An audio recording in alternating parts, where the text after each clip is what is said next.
मैं कम सर। आइए प्लीज़ कर। नमस्कार। नमस्कार sir. Please take your seat. Thank you sir. You are from top educational institution thank you IIT Jodhpur. जी sir. क्या and working right now in Coal India yes sir. As deputy manager 2016 से कार्य कर रहे हैं। जी सर। तो आपका ग्रेजुएशन 2016 में हो गया था। जी सर। उस समय आपके डायरेक्टर IIT कौन थे जोधपुर के? प्रोफेसर CVR मूर्ति सर हमारे। मूर्ति साहब। यस। उनका स्पेशलाइजेशन क्या था? Civil engineering, structural engineering. Structural engineering. उनको भारत सरकार ने एक किसी मिशन पे भी भेजा था सर। नेपाल के अंदर भूकंप आया था, उसको Yes. स्टडी करने के लिए सर। उसमें उनका लेवल क्या था? सर वो कमेटी के लीड थे सर। चेयरमैन थे। जी सर। और अभी कहाँ है वो? अभी IIT मद्रास में है सर। मद्रास में। अब क्या हो गए हैं वो? सॉरी सर, इन दिनों तो मेरी बातचीत उनसे नहीं हो पाई। उस Professor. Time as a professor join किया था सर। तो IIT जैसी संस्था में पढ़ करके आप RAS बनना चाहते हैं? सर मेरी मेरी जैसे लोगों की तो ज़रूरत है ना, एज साइंटिस्ट और एज टेक्नोक्रेट्स और दिस थिंग। सर शुरू से ही मेरी अभिरुचि सर प्रशासन में रही है।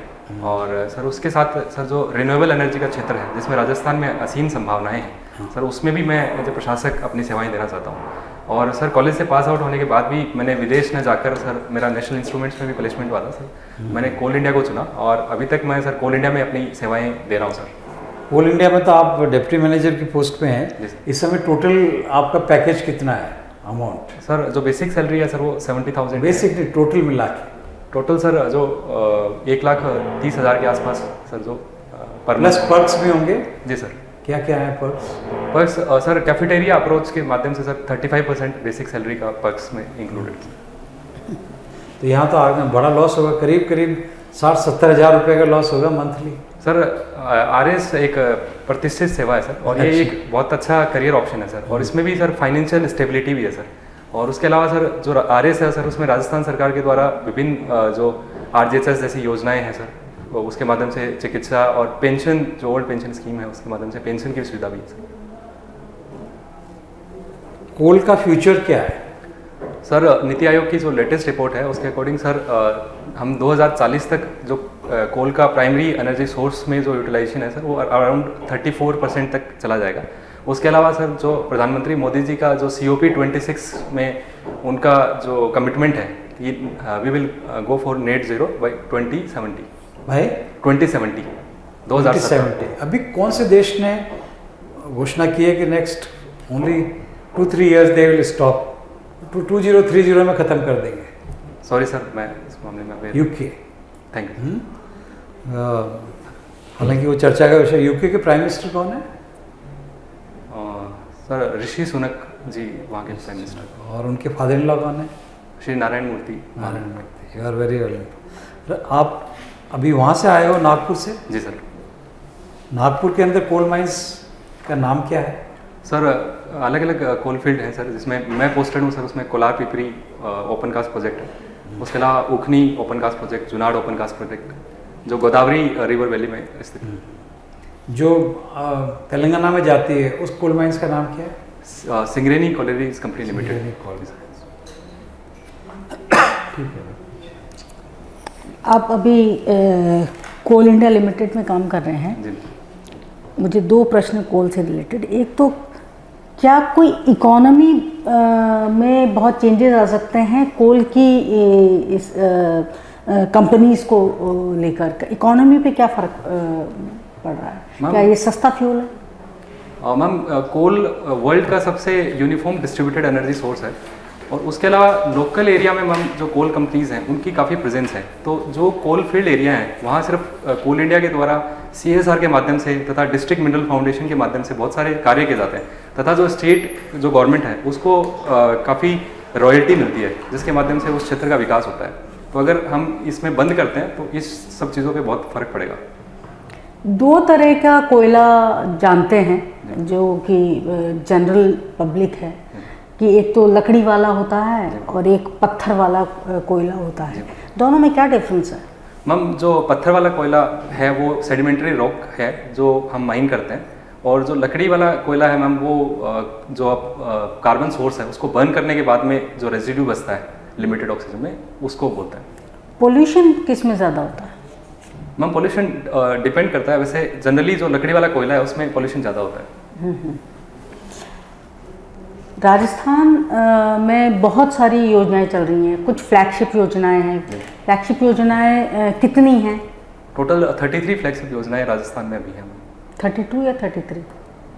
सॉरी मैम, मैं 33 याद कर पा रहा हूँ।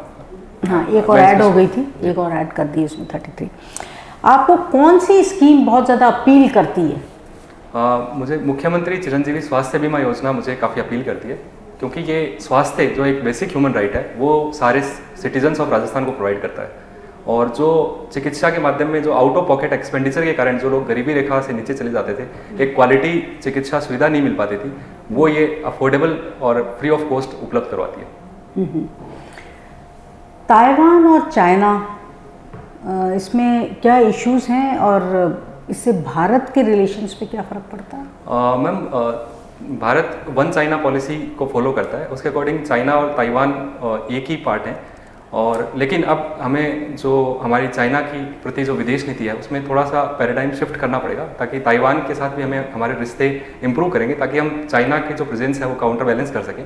ये People's Republic of China and ROC जो रिपब्लिक ऑफ चाइना है उसके माध्यम से दोनों देश सेग्रीगेट हुए थे 1950 में। तो हमने जो हमारे डिप्लोमेटिक रिलेशंस हैं उनको पीपल्स रिपब्लिक ऑफ चाइना को लेजिटिमेट रिप्रेजेंटेटिव ऑफ चाइना घोषित किया था। What is your vision as an RAS? Ma'am, my vision as an RAS is to implement the schemes of government, and the schemes should benefit the last person who is standing last in the row, especially the weaker section, especially women, the old age, the disabled. And another vision is regarding the renewable energy.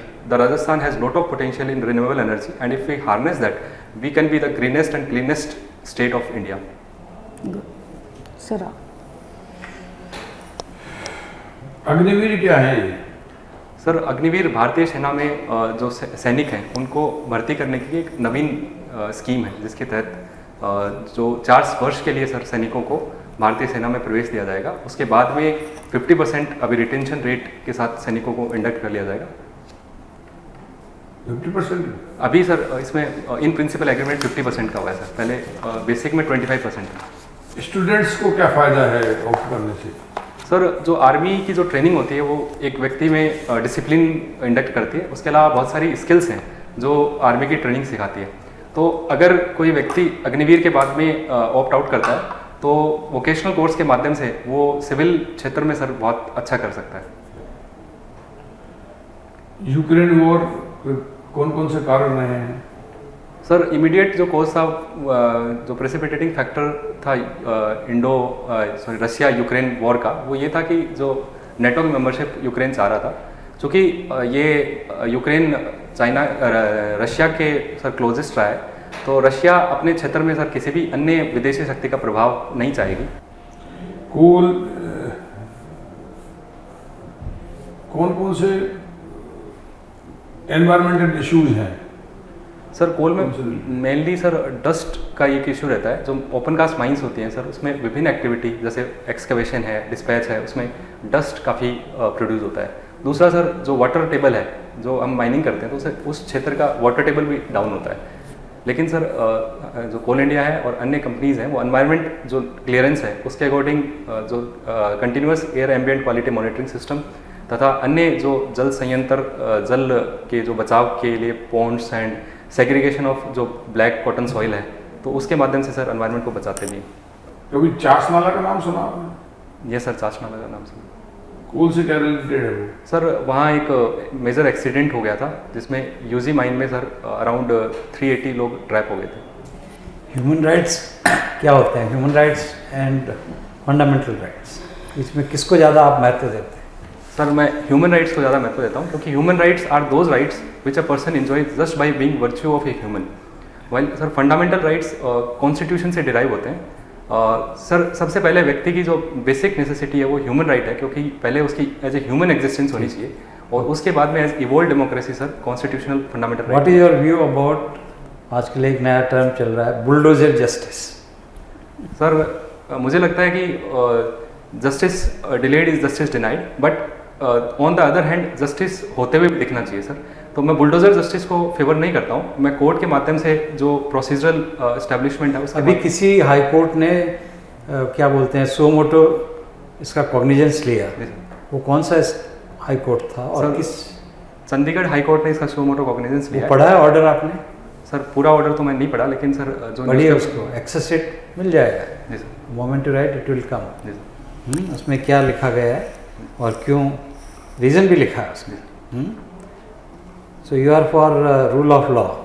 What are the salient features of good governance? Sir, good governance is responsive, it is people centric, and it is responsive, and sir, it is innovative also. It uses latest technology, for example e-governance, and actual beneficiaries are identified and they are benefited from the schemes. एक leader में you given police also is one of your choice. Yes sir. Police अधिकारी में कौन से 3-4 सबसे top qualities होनी चाहिए? Sir police कभी अधिकारी ये successful police officer, sorry sir, police में तो एक दफे सिलेक्शन में वो रहेगा वो, Yes. पर सक्सेसफुल होने के लिए क्या 3-4 सोच के बताइए। सर मुझे लगता है एक पुलिस अधिकारी को विजनरी रहना चाहिए, वो फोर साइटेडनेस रहनी चाहिए कि उसके एरिया में क्या प्रॉब्लम आने वाली है, उसका खुफिया तंत्र मजबूत हो, लोगों के प्रति विश्वास हो, ताकि वो पुलिसिंग का इकबाल मजबूत कर सकें।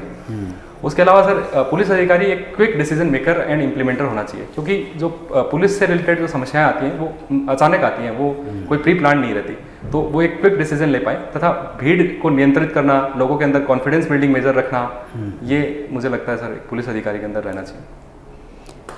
आपकी हॉबी वॉलीबॉल है, जी सर, रेगुलरली खेलते हैं? जी सर, तो उससे रिलेटेड जो भी सवाल होते हैं आप जानते हो, उसकी साइज़ क्या होती है, कई मेंबर्स जो खेलते हैं वो पूछ सकते हैं उसकी चौड़ाई क्या है, उसकी ऊंचाई क्या है। I have no idea, I have not played. आप अपनी हाइट के कारण से आप खेलते रहे हमेशा, ये क्या कारण? सर शुरू में सर ग्रामीण पृष्ठभूमि रही, तो वहाँ सर वॉलीबॉल उपलब्ध था। उसके बाद में सर स्कूल में खेला, उसके बाद में कॉलेज में सर अपॉर्चुनिटी मिली अपनी टीम को रिप्रेजेंट करने की, और सर वर्तमान में कोल इंडिया में भी सर मैंने मेरी जो वेस्टर्न कोलफील्ड लिमिटेड है सर उसको रिप्रेजेंट किया है।